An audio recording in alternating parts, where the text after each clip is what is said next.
कुछ महीने पहले मैं अपने भांजे से मिलने ऑस्ट्रेलिया गया था। वहां मैंने एक अंग्रेज देखा जो शुद्ध हिंदी बोल रहा था। न सिर्फ बोल रहा था बल्कि अपनी पूरी लाइफस्टाइल भारतीय बना चुका था। उसकी कार में भजन, आरती और कीर्तन चलते रहते थे। खाने में शुद्ध शाकाहारी भोजन। दरअसल वह एक सामान्य इंसान नहीं था। वह डाउन सिंड्रोम से ग्रस्त था। 34 साल की उम्र, लेकिन मानसिक आयु 12 साल। उसका नाम था नाथन, पर प्यार से हम उसे नथुआ कहते थे। उसकी बहू सुनीता उसकी सरकारी डिसेबिलिटी सपोर्ट थी। उसका काम था नथुआ को इमोशनल सपोर्ट देना और रोजमर्रा की जिंदगी में गाइड करना, ताकि उसे महसूस हो कि वो समाज का हिस्सा है। नथुआ रोज 6-7 घंटे उसके साथ रहता। खाना, पढ़ाई, घूमना, खेलना और मनोरंजन सब सुनीता की जिम्मेदारी थी। सुनीता के लिए वह बस एक ड्यूटी थी, पर नथुआ के लिए सुनीता पूरी दुनिया थी। वह सुनीता को मम्मी बुलाता था। सुनीता की पसंद नापसंद पर उसकी पैनी नजर रहती। सुनीता को हिंदी बोलते सुना तो नथुआ हिंदी सीखने लगा। सुनीता को शाकाहारी खाना खाते देखा तो उसने चिकन मटन छोड़ दिया। सुनीता पूजा करती तो उसने अपने आप को हिंदू घोषित कर दिया। उसकी माँ उसे चर्च ले जाना चाहती थी, पर वह मना कर देता।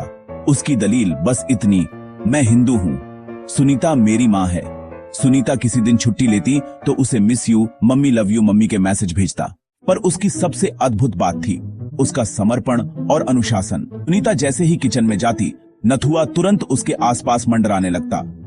काम छोटा हो या बड़ा उसे फर्क नहीं पड़ता, बस सुनीता खुश रहनी चाहिए। सुनीता का इतना आज्ञाकारी था कि सुनीता उसे जिस जगह खड़ा रहने को कहती वह वहां से हिलता भी नहीं था। फिर वो दिन आया जब हम इंडिया लौट आए। 3 दिनों में ही संस्थान से फोन आ गया, नाथन ने खाना पीना छोड़ दिया है, उसे हॉस्पिटल में एडमिट करना पड़ा है।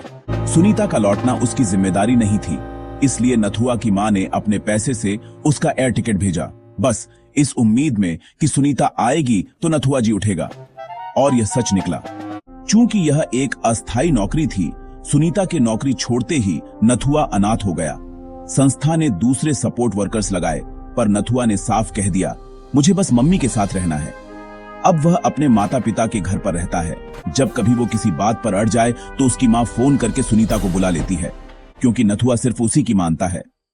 हर वीकेंड उसके माता पिता कार में बैठकर सुनीता के घर उसे मिलवाने लाते हैं। सुनीता चाहे कितनी भी व्यस्त हो, नीचे आकर उससे मिलती है। नथुआ को देखकर समझ आया, धर्म किसी पूजा या पहचान का नाम नहीं, धर्म सिर्फ एक है, प्यार का। और नथुआ उसे सच्चे रूप में निभा रहा है।